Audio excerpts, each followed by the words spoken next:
This Sunday's Gospel lectionary reading is from the beginning of Mark's Gospel, Mark 1:21 to 28. And there's so much in this short text which really illustrates why I love Mark's Gospel. We're finally beginning to get our teeth into it in this lectionary year. And I hope you'll enjoy working through this Gospel as the year goes on. Different pieces of music start in different ways. One of my favorites is Verdi's Chorus of the Hebrew Slaves, and it just begins very slowly with the opening theme and then builds up, and then finally you get to this sort of amazing chorus. So it starts gently and then builds momentum and gets going. But other pieces of music start off with a bang right from the very beginning. A classic example is Beethoven's Fifth Symphony. Dun, dun, dun, dun, right in at the beginning. And Mark's Gospel is much more like Beethoven's Fifth than it is like Verdi's Chorus of the Hebrew Slaves. It goes straight into the action. And in fact, this passage comes immediately after Jesus has called the disciples. So the message is, come follow me. And wow, look what happens straight away. And even though it's a short passage, there's some really fascinating things to note about the language that Mark uses here. The first might be a bit of an odd one to start with, but it's the word and. Now, most modern translations smooth this out because it doesn't sound very good. But if you look at, for example, the authorized version or modern word-for-word translations like the ESV, then they actually do retain this Mark's language in some detail. And so we get, and they went to Capernaum, and when the Sabbath came, Jesus went into the synagogue, and the people were amazed at his teaching, and a man came into the synagogue who was possessed by a demon, and so on. And. And actually, if you look at the text, almost every single verse begins with and. Now, that's actually quite important for three reasons. First of all, it sets Mark apart from the other Gospels in terms of his style, and it's a particularly strong contrast with the Gospel of Luke. Mark is using what's technically called parataxis. Now, parataxis is when you set one thing next to the other. Taxis is about organizing things or setting things up. Para means next to. And that's quite a contrast from Luke's Gospel. Luke's Gospel uses hypertaxis. He puts one thing under another. So Luke would typically say, after he had gone into the synagogue, he began to teach. Whereas Mark says, and he went into the synagogue, and he started teaching, and this happened, and the people were amazed, and the man came in, and so on. Now, in some ways, the reasons why English translators avoid that is that it can actually sound a little bit monotonous. It can sound like quite a childish way of speaking. But it's distinctive to Mark, and it gives Mark a feel, secondly, of a driving narrative. Whereas Luke and Matthew, and especially John, take asides to explain the significance of what's happening. With Mark, we have to understand what matters simply by the sense of the driving narrative. And there's quite an interesting little pun there as well. Very often in this section and further on in Mark, certainly in the first half of his Gospel, he says, and immediately, and immediately. And you may remember that the authorized version translates immediately quite often as straightway. And straightway he went to the synagogue, and straightway.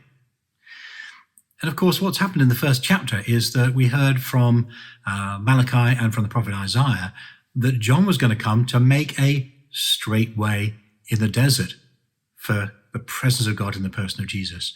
And he's made a straight way, and straightway Jesus does all these things. So we get this distinctive style, we get this sense of driving narrative, and Mark's going to do his theology through the way that he drives the narrative. But actually there's one other, there's a third distinctive, a third reason why this and is important.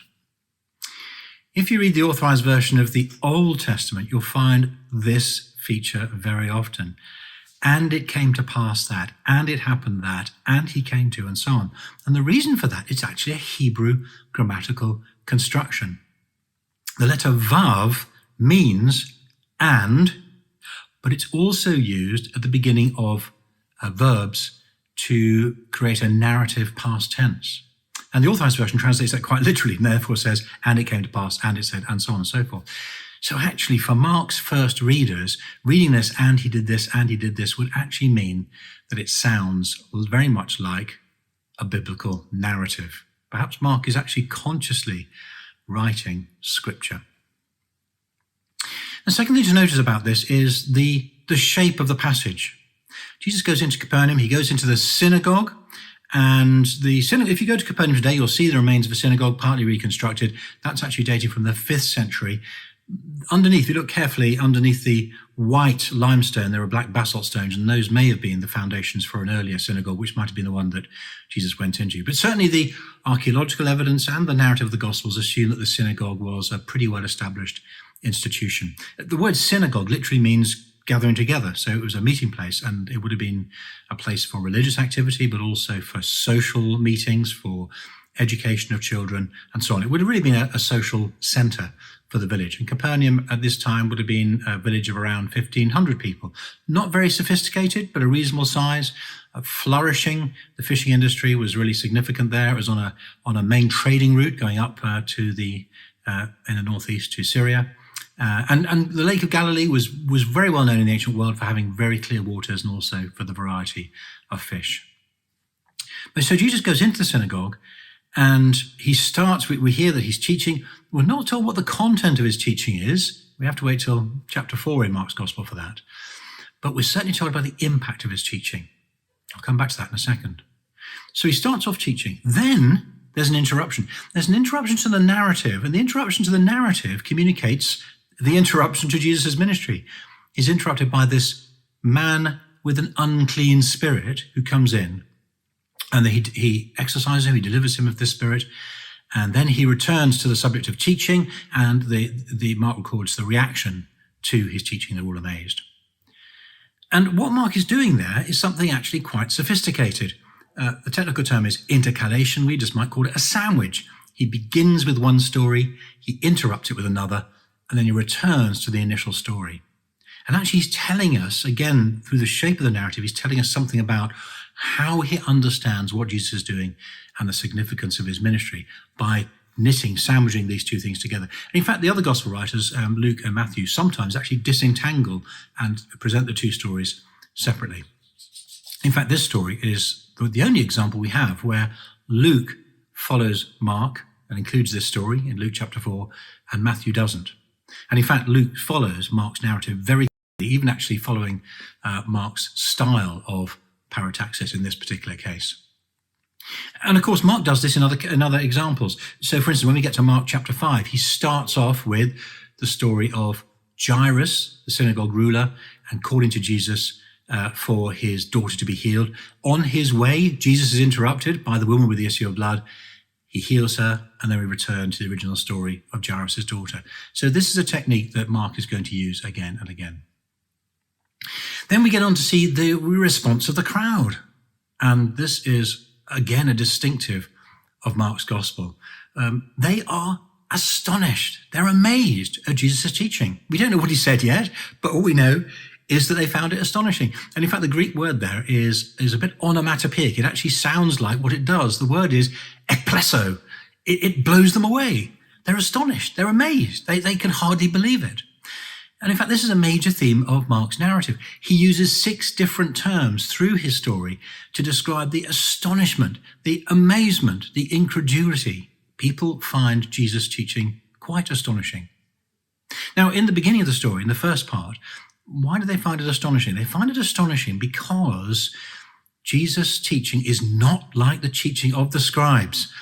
Now, when the New Testament talks about scribes, the grammates, we shouldn't think that's about people who are copying. What it actually means is a word for people who are learned. And in fact, modern translations tend to say teachers of the law, those who were literate, those who were learned.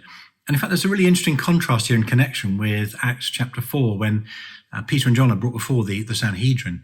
The Jewish leaders notice that they are unlearned, and the word they use is they are agrammateus. So they're the opposite of the grammates here, that the scribes, the ones who are learned. So Jesus is already offering a counterpoint to some of the traditions of learning within first century Judaism, and his apostles appear to be continuing that tradition. But they are absolutely blown away. And the reason they're blown away is because the tradition of the teachers of the law in those days would have not to have said, this is what I think, but to say, this is what the authorities, this is what the elders have said, this is what the tradition has said.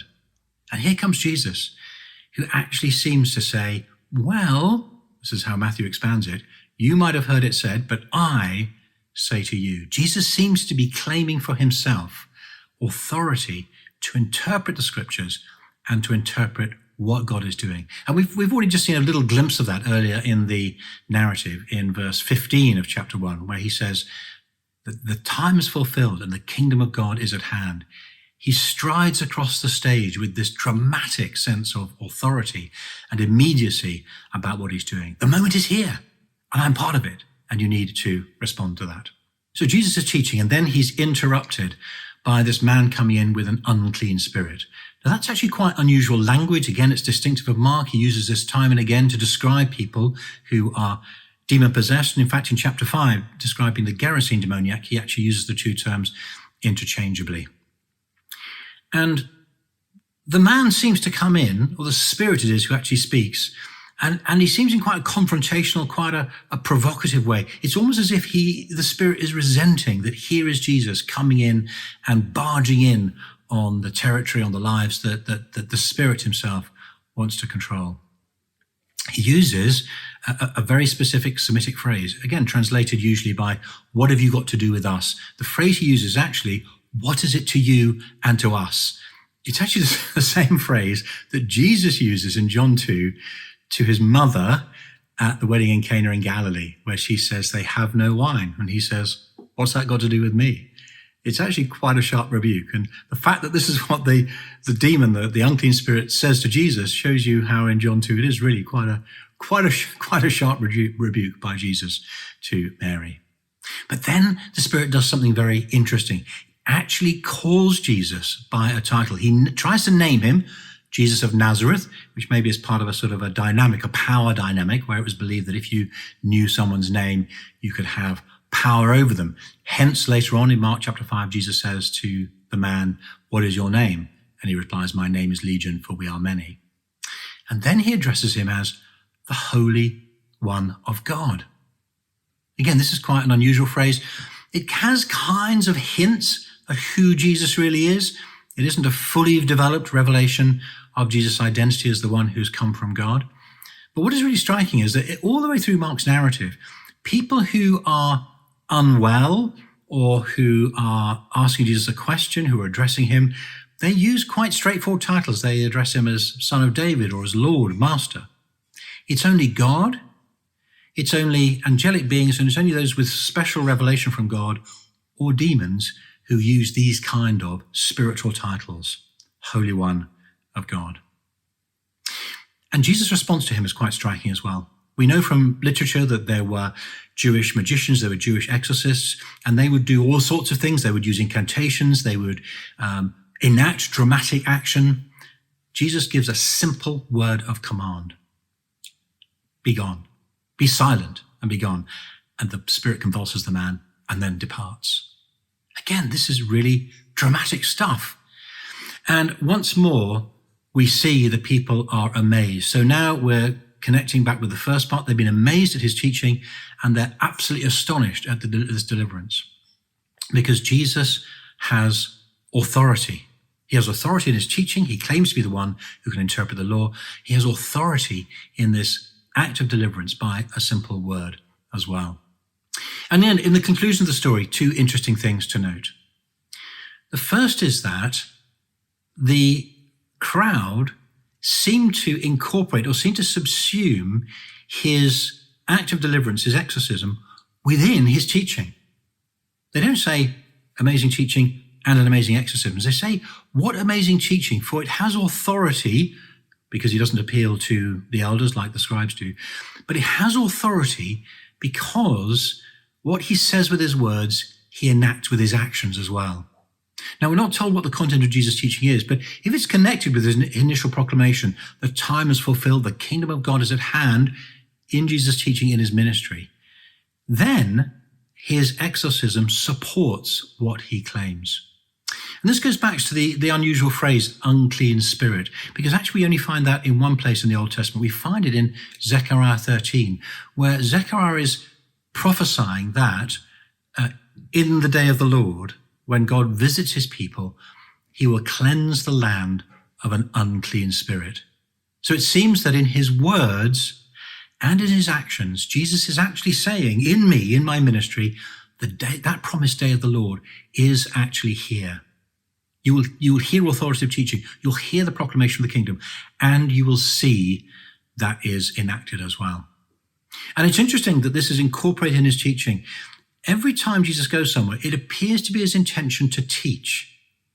And then his teaching is interrupted, or people come along with particular needs, and he responds to their needs by healing, by deliverance. But his agenda is to teach, is to proclaim the kingdom. So we find in Mark 6:34, quite startlingly, Jesus comes ashore. He sees the crowds gathered there as sheep without a shepherd, and he's moved with compassion, and what would you do?